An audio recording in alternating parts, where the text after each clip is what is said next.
a really bad mistake. Here's a brief look. I wrote a note to Sunday, symptoms like how I forget.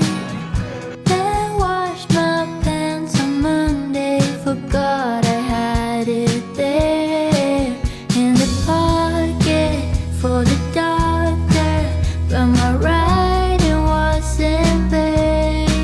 What to do? Where are the words to tell them I'm doing okay?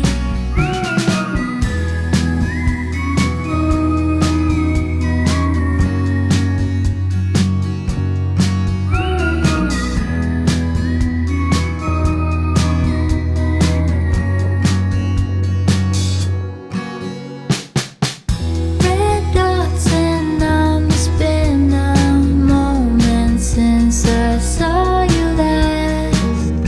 Let's meet up, promises all feeling like a task. I think I lost it, but I'm all in, composed but off the rails.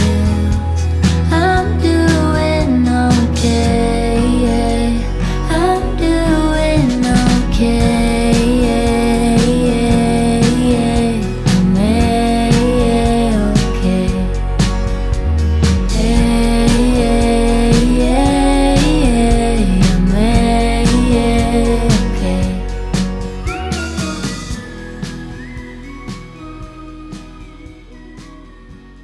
The sun is out, the temperatures are rising, even here in the very grey UK, which can only mean one thing. It's time for our summer sewing. Yay! I'm super excited for today's video because I am going to have a go at making some clothes for myself for the first time. I've never made any garments for myself before, so I feel like this is going to be a bit of a test and I've got no idea how well or how badly it's going to go. So I guess that's something that we're about to find out together. I think I've been inspired by all the lovely green out at the moment, and I have this lovely green linen left over. I actually made my sister a bag with this, which I will link that video up above if you haven't seen it, but I have plenty left over because I had been thinking about making myself something with this gorgeous linen. So I've had a think and I've had a look through my stash and kind of started to assign a few things, and I think with this green linen I would like to make the Sid tie top. So this is a pattern that I've had for a little while, and I actually got it printed out on AO size because I wasn't quite sure what size I was going to be. And I know that all patterns are different and you're supposed to have a good check of the charts anyway. I've used a very, very helpful video that Sydney Graham has made, so I will definitely link that below because I was absolutely clueless about how to decide what size I should sew. And then I have traced out the patterns that are going to be in my size. I think I'm doing a size 8, I will check for reference, but I've traced out all the patterns onto paper. I also have the lane pants pattern, and I have both black and some blue, like linen. I think the black is a linen and the blue is like a cotton. What's the one that goes a bit crinkly? This is going to bother me. Anyway, I've got some fabric for lane pants, and I think that I may make some lane pants with this green as well to match the top. So I will see how much I get to in today's video, but I'm going to start with the top. I think that's a good place to start. It's going to be enough of a challenge without being too far that I struggle too much, because I've never done gathering before, so that will be a nice new challenge. If you're wondering how I've sewn a fair amount but haven't ever made any clothes before, I got back into sewing through quilting. So I have done quite a lot of quilting. I've made both like small things, decorative things where I've kind of designed it myself, and I've made bigger quilts where I've followed, you know, like a full quilt pattern or a design that somebody else has written. So I've done a fair amount of quilting, but I am very, very new to all things clothes sewing. I'm going to start by cutting out my pattern pieces. Well, I'm going to start by referring to the video so I know what I'm doing, because I'm going to do a little bit of a hack so that the top has a little bit of a peplum detail at the bottom, and then I will get on to cutting my pattern pieces. Okay, let's go.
Happy to report that all is going well so far.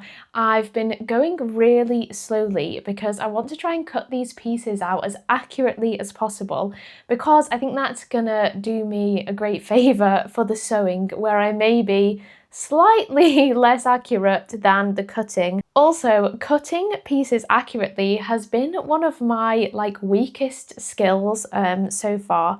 So I did want to take my time and practice, especially cutting accurately with the rotary cutter, which sometimes is kind of challenging, especially around curves. So I think I've cut out all of the main pieces, but I still have the ties and the bias binding for the hems to cut. But I want to take a little break, and I think I'm gonna make some bread, because Connor made some bread last week and it was so good, and I want to give him a run for his money. So I'm gonna go and get some dough made ready for baking some bread later, and get a drink as well, because it's getting super warm in this room. So next up is bread.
It's a Saturday today and I've had a lovely week.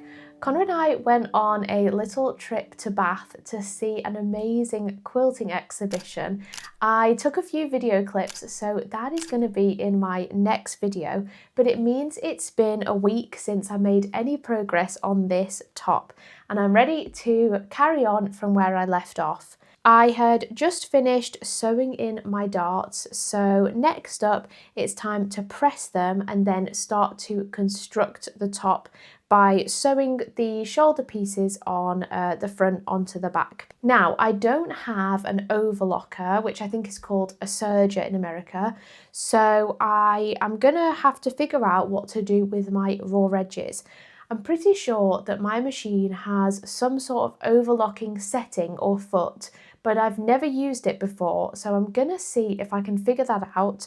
If not, I will just use a simple basic zigzag stitch, which I'm sure will also work just fine.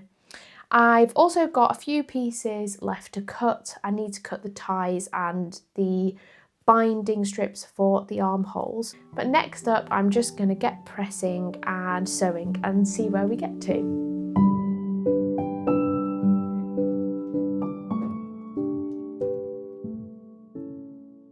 While I make progress getting this top together, I wanted to talk a little bit about one of the side quests that I've been on recently. Now, if there's something you need to know about me, is that as well as sewing, there are a few other things that I absolutely love. One of which is books, and the other is podcasts. So, I have been on the hunt for the best book podcasts that I can possibly find.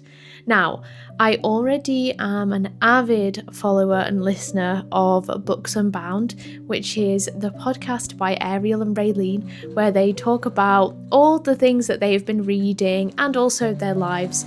I am super invested in their podcast and both of them, so I would hugely recommend that one. But they've gone to fortnightly podcast and I need more book podcasts in my life. So recently, because especially the Spotify podcast search is absolutely terrible, not to mention that I feel like even Google searching podcasts can be really, really bad, especially if the podcast doesn't have like book or books or reading in the title. It can be very hard to find it in searches. So I have been scouring the internet from newspaper articles to Substack posts, reviews, everything to try and generate a full list of podcasts to try. And first up on my list has been the Book Club Review. And safe to say, I have been thoroughly enjoying it, and I am very happy to have another fabulous book podcast in my life. I will link both of those in the description below, both the Books Unbound and the Book Club Review, in case you would like to check them out and share the love, because I think that podcasts, because they're so hard to find, need a little bit more love, and for us to share the word, I would say, like more organically. I would also ask if you have any amazing book podcasts that you love, then please leave me a comment below, because I am creating a full spreadsheet. Yes, I'm really going that deep of book podcasts to try.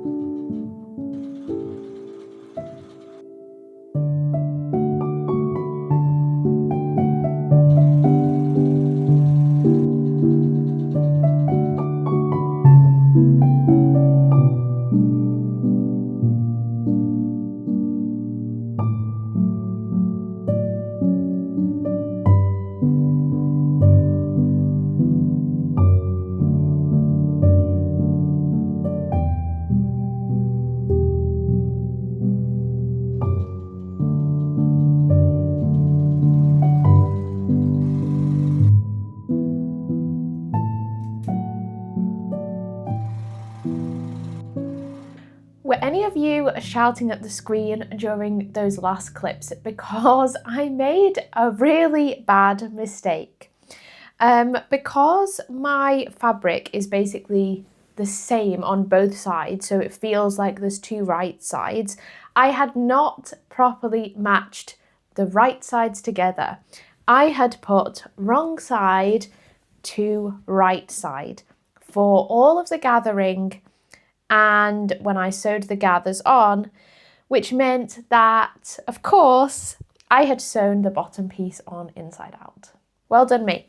So after the last clip that you saw, I have unpicked this bottom panel from the bottom of the top and we're going to try it again. This time being extra careful about putting right sides together.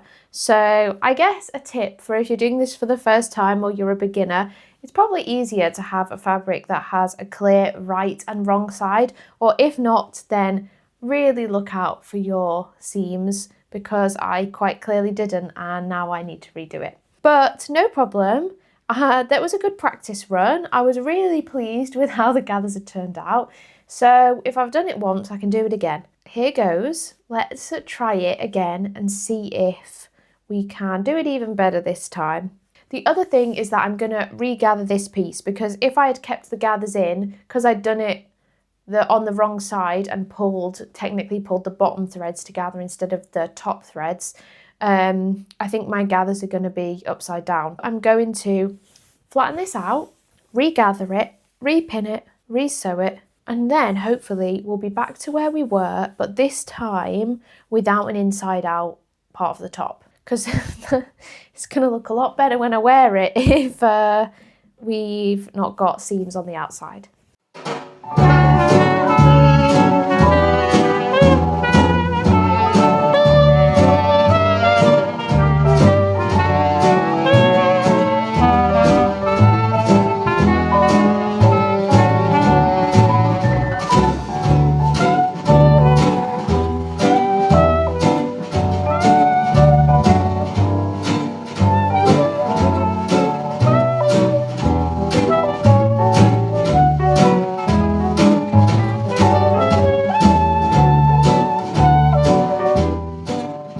On Sunday, I managed to fix this bottom panel and it is looking a lot better now.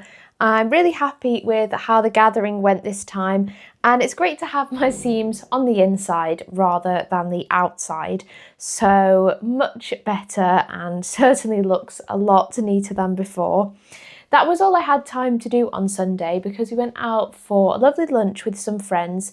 So today I am hoping to get the last things finished, the ties and the binding, and then the top will be done. So I would really like to see if I can get through all the last steps today so that I can start wearing it. Here's a brief look at how the gathers are looking. It's actually quite a sturdy linen, so the gathers were a little difficult, and I think my seam allowance on the inside has become probably a little wider than intended on the video and in the instructions, but it's finished neatly with my kind of overlocking stitch that I managed to figure out on my machine, so that's good. So yeah, next up I've got to get cutting out the ties and the binding because I still haven't got round to that, and then it will just be getting them sewn on and the top hemmed and finished. Let's go.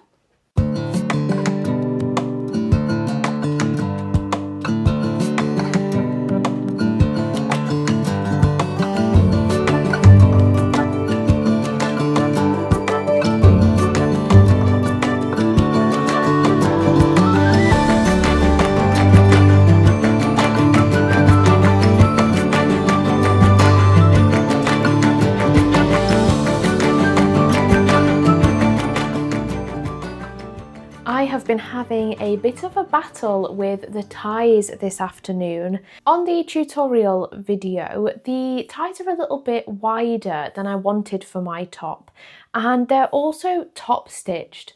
I did want to do the top stitching because I want to attach them the same way on the outside of the top so that they can tie closely together. But because I've made them a little bit slimmer, I found the top stitching really difficult. In the tutorial video as well, it's top stitch with a zigzag, which I thought was going to be a little bit too obvious and wasn't quite what I wanted, so I did go with a straight stitch.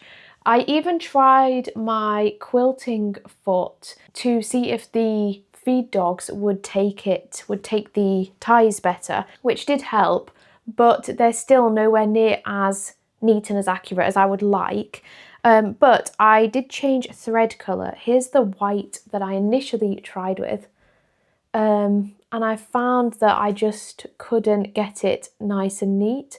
So I did change to a lilac because I don't have a matching green thread. And I feel like the lilac has helped a lot to just make it a little bit better. The other thing is I found cutting on the bias really, really challenging.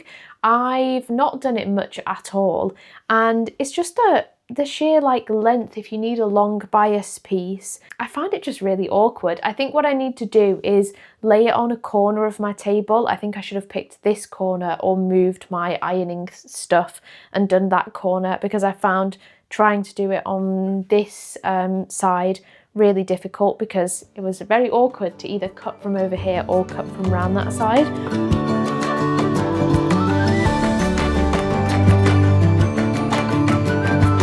Okay, I have been really fighting with getting this finished today, and honestly struggling with the smaller pieces with the linen. As I just mentioned, I'm not hugely happy with the ties. I don't mind them, but I think that I'm going to really struggle with the size of the binding pieces with the linen. It's got a lot of movement on the bias and it is prone to fraying. I think, annoyingly, I'm going to leave this here as a part 1, but I really need your help to decide what to do next. So we've got 2 options. I either persevere with the linen, I've got all the pieces cut, I've made the ties, and then it will be a fully green top, all matching. Or option 2 is that I do my ties and my binding in this contrasting gingham. Now this is a cotton, so it is much sturdier.